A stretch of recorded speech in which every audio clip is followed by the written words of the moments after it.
Krishna classes के YouTube channel पर बच्चों आप सबका स्वागत है। हमारी जो करंट अफेयर्स की सीरीज चल रही थी उसमें मैं आज आप लोगों के लिए क्लास लेकर आया हूं। तो चलिए अब हम इस क्लास की शुरुआत करते हैं और देखते हैं कि आज का हमारा पहला क्वेश्चन क्या है। देखिए पहला क्वेश्चन, सिलनेक्स युद्ध अभ्यास किन दो देशों के मध्य आयोजित हो रहा है। यानी जो सिलनेक्स नाम का युद्ध अभ्यास है वो किन दो देशों के मध्य आयोजित हो रहा है बच्चों, भारत नेपाल के बीच या फिर भारत बांग्लादेश के बीच या भारत मालदीव के बीच या भारत श्रीलंका के बीच। जल्दी से कमेंट बॉक्स में कमेंट करके इस क्वेश्चन का आप लोग मुझे सही जवाब दीजिए। इस क्वेश्चन का सही आंसर क्या है। तो इसका हमारा सही क्वेश्चन है बच्चों भारत श्रीलंका के बीच। जैसा कि आपको इसके नाम से ही पता लग रहा है SL यानी श्रीलंका,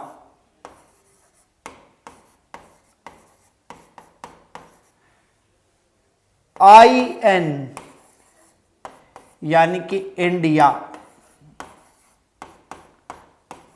और वैसे आपको इंडिया की भी एक फुल फॉर्म है, वो क्या है, इंडिपेंडेंट नेशन डिक्लेयर इन अगस्त।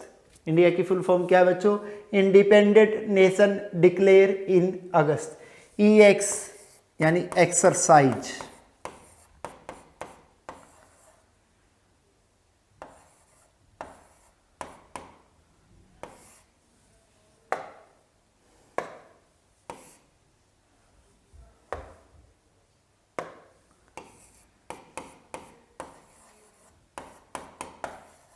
यानी ये श्रीलंका इंडिया के मध्य होने वाली एक्सरसाइज है जिसका नाम क्या है, सिलनेक्स। यह है किस प्रकार का युद्धाभ्यास है बच्चों, 3 दिवसीय युद्धाभ्यास है। वैसे मोस्टली 2 दिवसीय होते हैं लेकिन ये कैसा है, 3 दिवसीय युद्धाभ्यास है। इसका समय रहा 19 अक्टूबर से लेकर 21 अक्टूबर तक। यानी इसकी शुरुआत हुई 19 अक्टूबर से और यह चला कब तक, 21 अक्टूबर तक। और यह किस प्रकार का युद्धाभ्यास है, वार्षिक युद्धाभ्यास यानी हर वर्ष होता है। और अब की बार जो 2020 में हुआ यह इसका कौन सा संस्करण था बच्चों, 8वां संस्करण था। कौन सा संस्करण था, 8वां संस्करण था।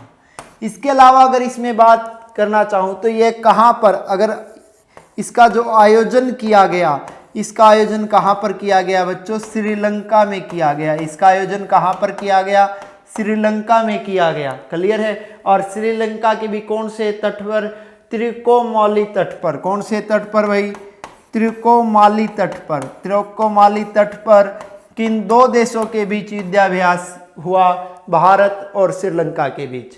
अगर बात करना चाहूं तो इससे पहले जो 2019 में युद्धाभ्यास हुआ था, यह जब इसका 7वां संस्करण था, तो यह कहां पर आयोजित हुआ था, भारत में। और भारत में कौन सी जगह पर आयोजित हुआ था, विशाखापट्टनम में। कहां पर आयोजित हुआ था बच्चों, विशाखापट्टनम में आयोजित हुआ था। क्लियर है। इसमें भारत की ओर से जिन पोतों ने भाग लिया उनके क्या नाम है, उनके नाम है बच्चों, एक तो कमोल्टा और दूसरा जिसने भारत की ओर से भाग लिया उसका नाम है किल्टन। उसी तरह बात करना चाहूंगा अब श्रीलंका की तरफ से कौन से यानों ने भाग लिया, तो श्रीलंका की तरफ से भाग लिया सायुरा। और सायुरा के अलावा जो दूसरा है उसका नाम है गजबाहु। क्या नाम है बच्चों, गजबाहु। इन्होंने इस युद्धाभ्यास में भाग लिया। क्लियर है। यह एक ऐसा युद्धाभ्यास था जिसमें दोनों देशों के सैनिक ना तो एक दूसरे के कांटेक्ट में आए और ना ही किसी भी प्रकार की दोनों का संपर्क हुआ, एक दूसरे से टच भी नहीं किया, क्योंकि आप सबको पता है कोविड-19 चल रहा है। यानी यह सिर्फ फॉर्मेट पर आधारित था। और फॉर्मेट पर आधारित युद्धाभ्यास कौन सा था बच्चों, सिलनेक्स था। अब आप चाहो तो इसका स्क्रीनशॉट ले लीजिए। इसके अलावा मैं आपसे कुछ और युद्धाभ्यास डिस्कस करना चाहूंगा जो अब 2020 में आए हैं, क्योंकि ये मोस्ट इंपॉर्टेंट क्वेश्चन है और इससे जो आने वाले एग्जाम्स में क्वेश्चन आने की संभावना बहुत ज्यादा है। तो इसके अलावा अगर और बात करना चाहूं तो जो था जेमेक्स नाम का जो युद्धाभ्यास था वो 2 देशों के बीच आयोजित हुआ था बच्चों, भारत और किसके बीच आयोजित हुआ था? जापान के बीच। यानी भारत और जापान के बीच जो युद्धाभ्यास हुआ उसका नाम क्या था? जेमैक्स। उसके अलावा पासेक्स नाम का जो युद्धाभ्यास है वो एक तो किया था भारत और अमेरिका के बीच। किस किस के बीच हुआ था? भारत और अमेरिका के बीच। और सेम पासेक्स ही उसका नाम था, लेकिन वो किन दो देशों के बीच आयोजित हुआ था बच्चों? भारत और ऑस्ट्रेलिया के बीच। भारत और किसके बीच? ऑस्ट्रेलिया के बीच। इसके अलावा अगर बात करना चाहूंगा मैं कौन सी युद्धाभ्यास की? कवाच एक ऐसा युद्धाभ्यास था बच्चों जिसमें हिंदुस्तान ने भाग लेने से मना कर दिया था। और हिंदुस्तान ने भाग लेने से इसलिए मना कर दिया था क्योंकि इस युद्धाभ्यास में हिंदुस्तान के दो दुश्मन देश यानी कि पाकिस्तान और कौन भाग ले रहे थे? चीन। यानी पाकिस्तान और चीन इस कवाच नाम के युद्धाभ्यास में भाग ले रहे थे, इसलिए हिंदुस्तान ने इस युद्धाभ्यास में भाग लेने से मना कर दिया था। फिर इसके बाद एक युद्धाभ्यास हुआ इंदर 2020, और इंदर 2020 नाम का जो युद्धाभ्यास हुआ वो किन दो देशों के बीच हुआ बच्चों? भारत और रूस के बीच। किस किस के बीच? भारत और रूस के बीच। यानी हिंदुस्तान का पुराना मित्र रूस, जिसे पहले हम कभी सोवियत संघ के नाम से जानते थे। उसके अलावा अगर बात करना चाहूं संप्रति 9 और बोगो सागर, ये जो दो युद्धाभ्यास है ये किन दो देशों के बीच आयोजित हुए? भारत और बांग्लादेश के बीच। किन किन के बीच बच्चों? भारत और बांग्लादेश के बीच। कौन से दो युद्धाभ्यास आयोजित हुए? संप्रति 9 और बोगो सागर। क्लियर है? ये हमने भारत और उसके द्वारा हमारे जो मित्र देश या पड़ोसी देशों के साथ हुए युद्धाभ्यासों के नामों का जिक्र किया।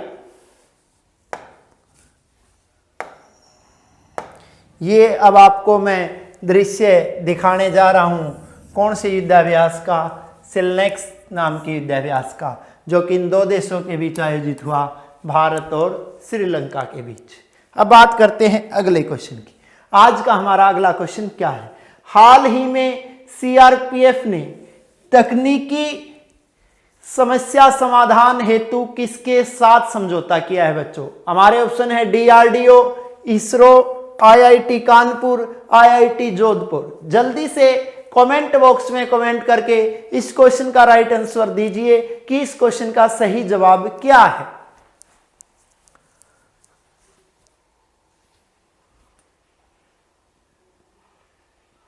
तो इसका हमारा सही जवाब क्या है बच्चों? डीआरडीओ। जो सीआरपीएफ ने समझौता किया है यह डीआरडीओ के साथ किया है, और साथ ही एक आईआईटी भी जुड़ी हुई है। और साथ ही कौन सी आईआईटी जुड़ी है बच्चे? आईआईटी दिल्ली। यानी आईआईटी दिल्ली और डीआरडीओ इन दो संस्थाओं के साथ समझौता किया है। इन दो संस्थाओं के साथ समझौता किसने किया है? सीआरपीएफ ने। सीआरपीएफ की अगर बात करना चाहूं तो ये किसके अधीन आती है बच्चों? गृह मंत्रालय के अधीन आती है। किसके अधीन काम करती है हमारी सीआरपीएफ? गृह मंत्रालय के अधीन काम करती है। और आप सबको पता है वर्तमान में हिंदुस्तान के गृह मंत्री कौन है? अमित शाह। जबकि अमित शाह से पहले गृह मंत्री कौन होते थे? राजनाथ सिंह। अगर बात करना चाहूं मैं हिंदुस्तान के पहले गृह मंत्री की, तो पहले गृह मंत्री कौन थे? सरदार वल्लभ भाई पटेल। भारत का लौह पुरुष किसे कहा जाता है? सरदार वल्लभ भाई पटेल को। भारत का विस्मारक किसे कहा जाता है? सरदार वल्लभ भाई पटेल को। उन्हें भारत का विस्मारक इसलिए कहा जाता है क्योंकि जिस प्रकार जर्मनी का एकीकरण विस्मारक ने किया था, ठीक उसी तरह भारत का एकीकरण किसने किया? सरदार वल्लभ भाई पटेल ने। क्योंकि हिंदुस्तान जब 1947 में स्वतंत्र हुआ था तो भारत 552 रियासतों में बटा हुआ था। उन 552 में से 549 रियासतें कर दी थी सरदार वल्लभ भाई पटेल ने। अंत में 3 ही रियासत बची थी। वो कौन सी थी? हैदराबाद की रियासत, जिसे हिंदुस्तान में मिला लिया गया पुलिस कार्रवाई के द्वारा। दूसरी थी जूनागढ़ की रियासत, जिसे हिंदुस्तान में मिला लिया गया जनमत संग्रह के द्वारा। तीसरी थी जम्मू एंड कश्मीर की रियासत, जिसे हिंदुस्तान में मिला लिया गया विलय पत्र के द्वारा। क्लियर है? तो ये सीआरपीएफ किसके अधीन काम करती है बच्चों? गृह मंत्रालय के अधीन काम करती है। सीआरपीएफ की जो स्थापना हुई थी वो हुई थी 27 जुलाई 1939 को। यानी हिंदुस्तान की स्वतंत्रता से पहले स्थापना हो चुकी थी। किसकी स्थापना हो चुकी थी? सीआरपीएफ की। अगर बात करना चाहूं मैं सीआरपीएफ के मुख्यालय की, तो सीआरपीएफ का मुख्यालय कहां पर है? नई दिल्ली में। और आप सबको पता है दिल्ली हिंदुस्तान की राजधानी बनी है 1912 में, जबकि दिल्ली को राजधानी बनाने की घोषणा हुई थी 1911 में, और दिल्ली को राजधानी बनाने की घोषणा हुई थी जॉर्ज पंचम के स्वागत में, जब दिल्ली दरबार का आयोजन किया गया था, क्योंकि दिल्ली से पहले हमारी राजधानी थी कलकत्ता। क्लियर है बच्चों? अब बात करना चाहूंगा मैं आपके साथ डीआरडीओ की, यानी जो डीआरडीओ है जिसकी स्थापना हुई थी 1958 में। कब हुई थी इसकी स्थापना? 1958 में। इसका मुख्यालय भी कहां पर है? नई दिल्ली में इसका मुख्यालय। और इसके अध्यक्ष कौन है डीआरडीओ के? डीआरडीओ के वर्तमान में अध्यक्ष सतीश रेड्डी। डीआरडीओ के वर्तमान में अध्यक्ष कौन है बच्चों? सतीश रेड्डी। इन संस्थाओं के साथ सीआरपीएफ का समझौता करने का एक ही कारण है, और वो कारण क्या है? अपने सैनिकों को तकनीकी प्रशिक्षण प्रदान करना।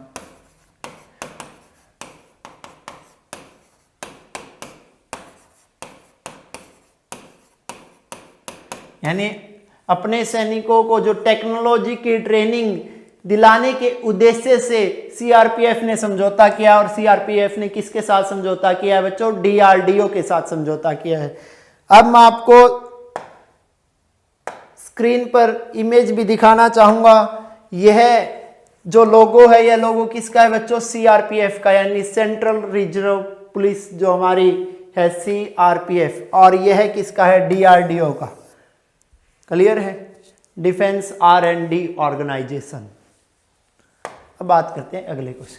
हाल ही में Sheikh Russel international air rifle में, कौन सी भाई? Sheikh Russel international air rifle में किसने स्वर्ण पदक जीता? तुषार ने जीता बच्चों, अपूर्वी चंदेला ने जीता, या फिर इलमवेलिन कवालीरिन ने जीता, या फिर दीपा मलिक ने जीता? जल्दी से कमेंट करके इस क्वेश्चन का सही जवाब आप लोग बताइए। इस क्वेश्चन का सही आंसर क्या है? इस क्वेश्चन का हमारा सही राइट आंसर है बच्चों सी, यानी कि यह कलावीरन ने यह किताब जीता। और जो ये एयर राइफल का आयोजन किया गया, इस एयर राइफल इवेंट का आयोजन कौन से देश में किया गया बच्चों? बांग्लादेश में। यानी बांग्लादेश के एक शूटिंग रेंज में इसका आयोजन किया गया। और इसमें जो स्वर्ण पदक जीता, वो स्वर्ण पदक किसने जीता बच्चों? इलमवेनिल कलारीवन ने जीता। और उन्हें स्वर्ण पदक जीतने के साथ ही इसमें पुरस्कार के रूप में कितने डॉलर की राशि मिली? $1000 की राशि मिली। कितने डॉलर की राशि मिली बच्चों? $1000 की राशि मिली। क्लियर है? और इसी में अगर बात करना चाहूं मैं आपके साथ रजत पदक की, जो रजत पदक जीता वो जीता बच्चों साहू तुषार ने। किसने जीता? साहू तुषार ने। और साहू तुषार ने रजत पदक के साथ ही इस इवेंट में कितने डॉलर की राशि प्राप्त की? $700 की राशि प्राप्त की। कितने डॉलर की राशि प्राप्त की बच्चों? $700 की राशि प्राप्त। इस इवेंट में भारत के अलावा कौन कौन से देशों ने भाग लिया? अगर बात करना चाहूं भारत, उसके अलावा जापान, जापान के अलावा बच्चों कोरिया, कोरिया के अलावा इंडोनेशिया, और इंडोनेशिया के अलावा भूटान। यानी इन सब देशों ने इस इवेंट में भाग लिया। अब आपको मैं बता देना चाहूं, ये शेख रसेस कौन थे? ये शेख रसेस जो बांग्लादेश की पीएम है, और आप सबको पता है बांग्लादेश की पीएम कौन है? शेख हसीना। और ये शेख हसीना के क्या थे? भाई। और शेख हसीना के भाई शेख रसेस के स्मृति में इस इंटरनेशनल एयर राइफल का आयोजन किया गया। और इसका आयोजन कहां पर किया गया? बांग्लादेश में। यह है आपके सामने इलमवेनिल कलारीवन, जिन्होंने कौन सा पदक जीता बच्चों? स्वर्ण पदक जीता है। अगला क्वेश्चन, भारत ने हाल ही में किस मिसाइल के नौसैनिक, ध्यान से सुनना है बच्चों, नौसैनिक संस्करण का सफलतापूर्वक प्रशिक्षण किया? नाग, पृथ्वी, बरहोस या फिर आकाश? नौसैनिक जो संस्करण प्रस्तुत किया गया बच्चों हिंदुस्तान के द्वारा कौन सी मिसाइल का, जल्दी से कमेंट बॉक्स में सही आंसर आप लोग इसका दीजिए। तो हमारा इसका सही आंसर क्या है बच्चों, बरहोस। आप सबको पता है इस मिसाइल का नाम बरहोस कितनी नदियों के नाम पर पड़ा है, 2 नदियों के नाम पर। कितनी नदियों के नाम पर, 2 नदियों के नाम पर। एक नदी तो कौन सी, ब्रह्मपुत्र, और दूसरी नदी कौन सी है बच्चों, मोस्कावा। कौन सी है, मोस्कावा। यानी ब्रह्मपुत्र और मोस्कावा, इन 2 नदियों के नाम पर इस मिसाइल का नाम क्या रखा गया है, बरहोस। जिसका प्रशिक्षण, इसका जो प्रशिक्षण किया गया वो कहां से किया गया बच्चों, INS चेन्नई से। कहां से किया गया, INS चेन्नई से किया गया। कहां से किया गया, INS चेन्नई से किया गया।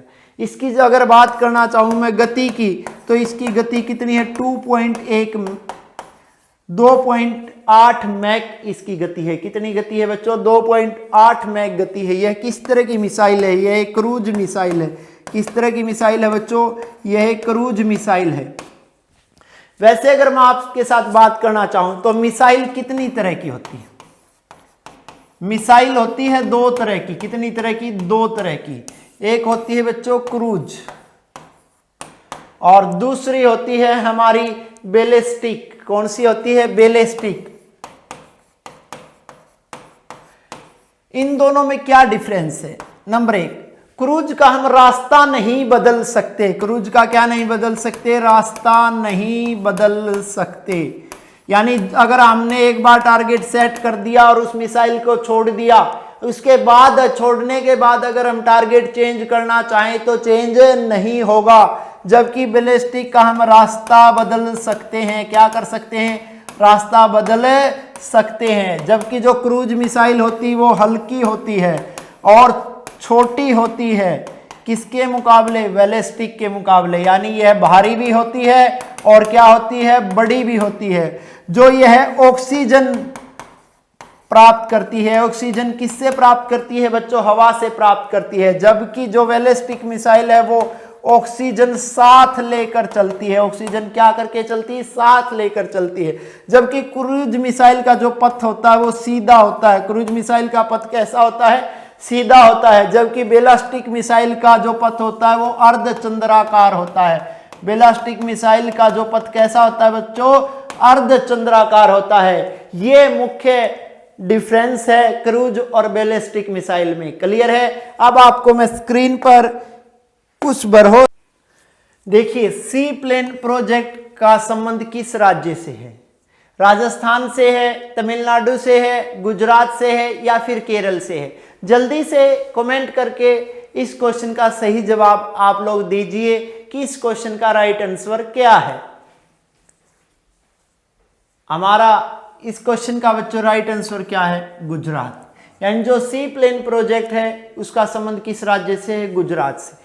और गुजरात के भी अगर बात करना चाहूं कौन सी जगह से, अहमदाबाद से। और आप सबको पता है भारत का मैनचेस्टर कहा जाता है, किसको कहा जाता है, अहमदाबाद को। और अहमदाबाद में भी कौन सी नदी से संबंध रखता है, साबरमती नदी से। अहमदाबाद की कौन सी नदी से, साबरमती नदी से। इसमें एक जगह है, उस जगह का नाम है केवड़िया। कौन सी जगह है, केवड़िया। यानी केवड़िया से लेकर कहां तक, स्टैच्यू ऑफ यूनिटी तक। कहां तक बच्चों, स्टैच्यू ऑफ यूनिटी तक। और आप सबको पता है स्टैच्यू ऑफ यूनिटी यानी एकता की प्रतीक की है, किसकी मूर्त है, सरदार वल्लभ भाई पटेल की। यानी हिंदुस्तान के पहले उप प्रधानमंत्री, पहले गृह मंत्री, हिंदुस्तान के लौह पुरुष, बारदोली सत्याग्रह की सफलता के प्रेरणा स्रोत, हिंदुस्तान के एकीकरण के संस्थापक। और यह शुरुआत होगी हमारी कहां से, गुजरात से। इसका एक ही उद्देश्य है बच्चों, इस सी प्लेन प्रोजेक्ट का एक ही उद्देश्य है, किसको बढ़ावा देना, पर्यटन को बढ़ावा देना। किसको बढ़ावा देना, यानी पर्यटन को बढ़ावा देना इसका मुख्य उद्देश्य है। और यह सब कौन से मंत्रालय को संभालने की जिम्मेवारी दी गई है, यह सब कौन से मंत्रालय को संभालने की जिम्मेवारी दी गई है, नागरिक उड्डयन मंत्रालय को। कौन से मंत्रालय को संभालने की जिम्मेदारी दी गई है, नागरिक उड्डयन मंत्रालय को यह सब संभालने की जिम्मेवारी दी गई। यानी आपको पता होना चाहिए एक लाइन में इसका आंसर कि सी लेन प्रोजेक्ट का संबंध गुजरात से है। मैं आपको स्क्रीन पर एक इमेज भी दिखा देता हूँ। ये हिंदुस्तान के प्रधानमंत्री नरेंद्र मोदी जी ने इस प्रोजेक्ट की शुरुआत की, इंडियाज फर्स्ट सी लेन प्रोजेक्ट। इसकी शुरुआत कब की गई? 19 अक्टूबर को की गई। और किसके द्वारा की गई? पीएम मोदी के द्वारा की गई। क्लियर? अगला क्वेश्चन, इंडियन बैंक एसोसिएशन के अध्यक्ष के रूप में, इंडियन बैंक एसोसिएशन के अध्यक्ष के रूप में किसे चुना गया? राजीव कुमार को चुना गया, या फिर राजकिरण राय को चुना गया, या फिर राम मनोहर को चुना गया, या फिर उर्मिला सिन्हा को चुना गया? जल्दी से कमेंट करके कमेंट बॉक्स में इस क्वेश्चन का सही जवाब आप लोग बताएं कि इस क्वेश्चन का सही आंसर क्या है।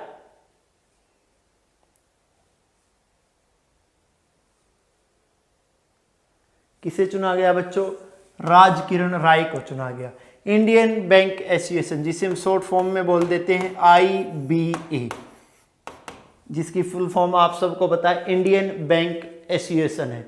इसकी स्थापना कब हुई थी? इसकी स्थापना हुई थी 26 सितंबर। कब स्थापना हुई थी? 26 सितंबर 1946 को। अगर बात करना चाहूँ इसके मुख्यालय की, तो इसका मुख्यालय कहाँ पर है बच्चों? मुंबई में। इसका मुख्यालय कहाँ पर है? मुंबई में। जब इसकी शुरुआत की गई तो इसमें मात्र कितने सदस्य थे? 22 सदस्य थे, जबकि आज इसके सदस्यों की बढ़कर संख्या कितनी हो गई है? 247। यानी वर्तमान में IBA के कितने सदस्य हैं? 247 सदस्य है, जिसमें 144 सदस्य इसके ऑर्डिनरी है। क्या है? ऑर्डिनरी सदस्य मेंबर कितने हैं? 144। अगर बात करना चाहूं तो मैं इसके 103 सदस्यों की, वो इसके एसोसिएट सदस्य है। कैसे सदस्य है? एसोसिएट सदस्य है। और एसोसिएट सदस्य कितने? 103। यानी एसोसिएट मेंबर 103 है, ऑर्डिनरी मेंबर 144 है। एट प्रेजेंट टोटल मेंबर 247 है। स्टार्टिंग टाइम कितने थे? 220। जो IBA की शुरुआत की गई वो किसके द्वारा की गई बच्चों? IBA की जो शुरुआत की गई वो बैंकों के द्वारा और वित्तीय संस्थानों के द्वारा की गई। यानी बैंकों और वित्तीय संस्थानों, बैंकों और वित्तीय संस्थानों ने मिलकर, बैंकों और वित्तीय संस्थानों ने मिलकर किसकी स्थापना की? IBA की। और इसी IBA के नए अध्यक्ष कौन बनाए गए हैं? राजकिरण राय, जो वर्तमान में यूनियन बैंक ऑफ इंडिया के, यूनियन बैंक ऑफ इंडिया के क्या है बच्चों? CEO, यानी चीफ एग्जीक्यूटिव ऑफिसर। इसके अलावा अगर बात करना चाहूं मैं इसके उपाध्यक्ष की, तो इसके उपाध्यक्ष कौन बनाए गए हैं बच्चों? इसके उपाध्यक्ष बनाए गए हैं दिनेश खारा जी। कौन बनाए गए हैं? दिनेश खारा जी इसके उपाध्यक्ष बनाए गए हैं। और आप सबको पता है दिनेश खारा हिंदुस्तान के सबसे बड़े वाणिज्यिक बैंक SBI के क्या है? चेयरमैन है। SBI के क्या है? चेयरमैन। और SBI के चेयरमैन दिनेश खारा जी को IBA का क्या बनाया गया है? उपाध्यक्ष बनाया गया है। क्लियर है? तो आपको स्क्रीन पर मैं इमेज भी दिखा देता हूं। यानी यूनियन बैंक ऑफ इंडिया के MD एंड CEO कौन? राजकिरण राय, जिन्हें वर्तमान में इंडियन बैंक एसोसिएशन का अध्यक्ष बनाया गया है। अगला क्वेश्चन, 15 अक्टूबर 2020 को कपिला कलाम कार्यक्रम की शुरुआत किसने की? यानी जो कपिला कलाम कार्यक्रम है उसकी शुरुआत किसने की बच्चों? शिक्षा मंत्री ने की, प्रधानमंत्री ने की, गृह मंत्री ने की, या फिर रक्षा मंत्री ने की? तो इसकी शुरुआत बच्चों किसके द्वारा की गई? शिक्षा मंत्री के द्वारा। और आप सबको पता है हिंदुस्तान के शिक्षा मंत्री कौन है? रमेश पोखरियाल। और आप सबको पता है मानव संसाधन विकास मंत्रालय का नाम बदलकर वर्तमान में कौन सा मंत्रालय किया गया है? शिक्षा मंत्रालय। यानी HRD, जिसे हम शॉर्ट फॉर्म में बोलते थे HRD मिनिस्ट्री, और उसी का नाम बदलकर वर्तमान में क्या किया गया है? शिक्षा मंत्रालय। और उसके मंत्री कौन है? रमेश पोखरियाल। और रमेश पोखरियाल जी के द्वारा 15 अक्टूबर 2020 को किसकी शुरुआत की गई? कपिला कलाम कार्यक्रम की शुरुआत की गई। यानी जो 15 से लेकर बात करना चाहूँ, जो 23 अक्टूबर का एक सप्ताह है, उस सप्ताह को बौद्धिक संपदा सप्ताह के रूप में मनाया जा रहा है। किसके रूप में मनाया जा रहा है? बौद्धिक संपदा सप्ताह के, बौद्धिक संपदा सप्ताह के रूप में मनाया जा रहा है। और 15 अक्टूबर को आप सबको पता है आती है, किसकी जयंती आती है? APJ अब्दुल कलाम की जयंती। और APJ अब्दुल कलाम की 89वीं जयंती के दिन, कौन सी जयंती के दिन? 89वीं जयंती के दिन रमेश पोखरियाल जी के द्वारा कौन से कार्यक्रम की शुरुआत की गई? कपिला कलाम कार्यक्रम की शुरुआत की गई। हिंदुस्तान का मिसाइल मैन भी किसे कहा जाता है? APJ अब्दुल कलाम को। हिंदुस्तान में वैज्ञानिक होने के साथ साथ हिंदुस्तान के राष्ट्रपति रहे, यानी हिंदुस्तान के प्रथम व्यक्ति के रूप में भी काम किया। किसने काम किया? APJ अब्दुल कलाम ने। और इस कार्यक्रम का एक ही उद्देश्य है बच्चों, जो बौद्धिक संपदा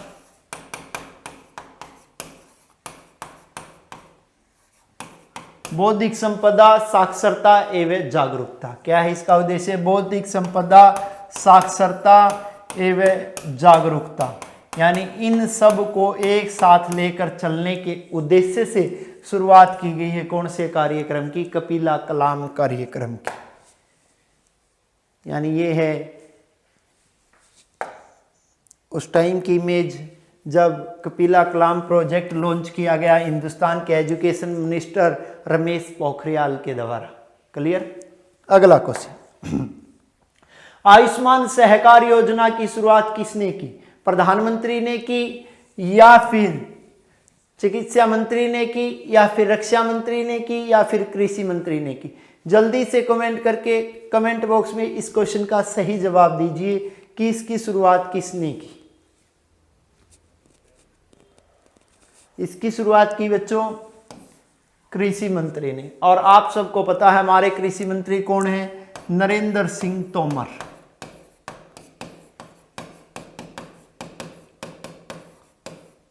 क्लियर? तो बात करना चाहूंगा जो आयुष्मान सहकार योजना है, इसके अंतर्गत आपकी एक संस्था है जिसका नाम है NCDC। क्या नाम है? NCDC, जिसकी फुल फॉर्म है राष्ट्रीय सहकार वित्त निगम। जिसकी फुल फॉर्म क्या है? राष्ट्रीय सहकार वित्त निगम। इस संस्था की जो स्थापना हुई थी, संस्था स्थापना 1963 में हुई थी। और अब वर्तमान में सरकार ने फैसला लिया कि संस्था को द्वारा कितने हजार करोड़ रुपए बंटवाए जाएंगे? 10,000 करोड़ रुपए बांटे जाएंगे। कौन सी समितियों के बीच? सहकारी समितियों के बीच। कौन सी समितियों के बीच? सहकारी समितियों के बीच।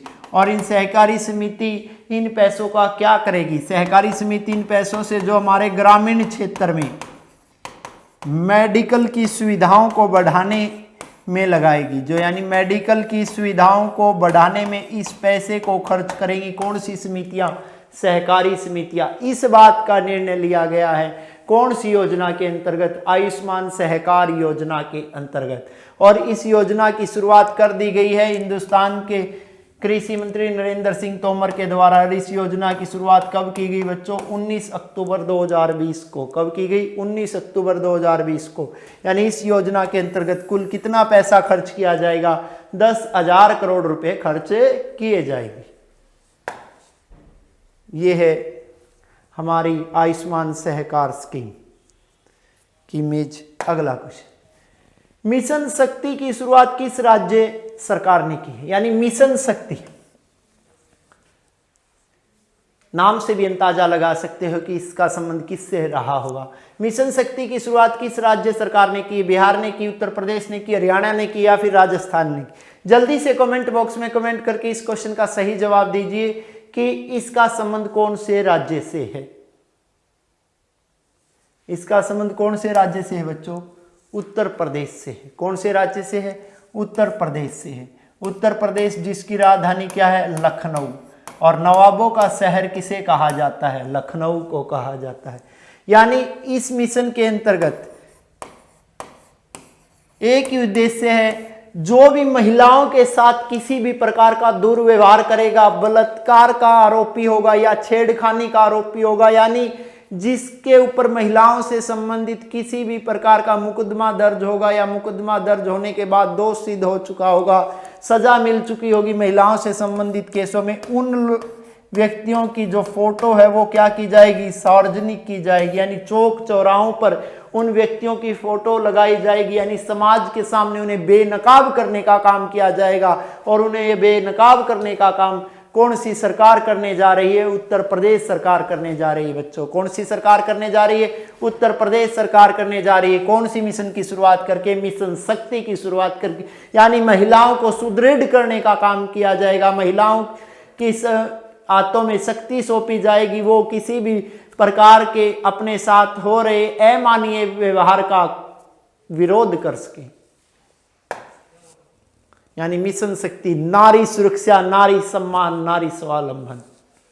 अगला क्वेश्चन, हाल ही में किस केंद्रीय सचिव का कार्यकाल 22 अगस्त 2021 तक बढ़ाया गया है? यानी गृह सचिव का, या वित्त सचिव का, या फिर रक्षा सचिव का, या फिर कृषि सचिव का? इसका हमारा राइट आंसर क्या होगा बच्चों? गृह सचिव का। और आप सबको पता है गृह मंत्रालय किसके अधीन है, मैं बार बार इस बात का जिक्र कर चुका हूं। मैं अब गृह मंत्रालय के मंत्री का नाम नहीं लूंगा, आप लोग कमेंट करके मुझे बताएंगे कि इस क्वेश्चन का राइट आंसर क्या है। अब बात करते हैं गृह सचिव। गृह सचिव जिनका नाम है अजय भल्ला। क्या नाम है बच्चों? अजय भल्ला। अजय भल्ला जी का जो कार्यकाल वो पूरा हो रहा था, कब पूरा हो रहा था? 30 नवंबर 2020 को। कब पूरा हो रहा था? 30 नवंबर 2020 को। अब उनका कार्यकाल बढ़ा दिया गया है। किसके द्वारा बढ़ा दिया गया है? हिंदुस्तान के गृह मंत्री के द्वारा बढ़ा दिया गया, और उनका बढ़ाकर कार्यकाल कितना कर दिया गया है? 22 अगस्त 2021 तक कर दिया गया है। क्लियर है? तो मैं आपको इमेज दिखा देता हूं, ये है अजय भल्ला, यानी हिंदुस्तान के गृह सचिव। क्लियर है बच्चों?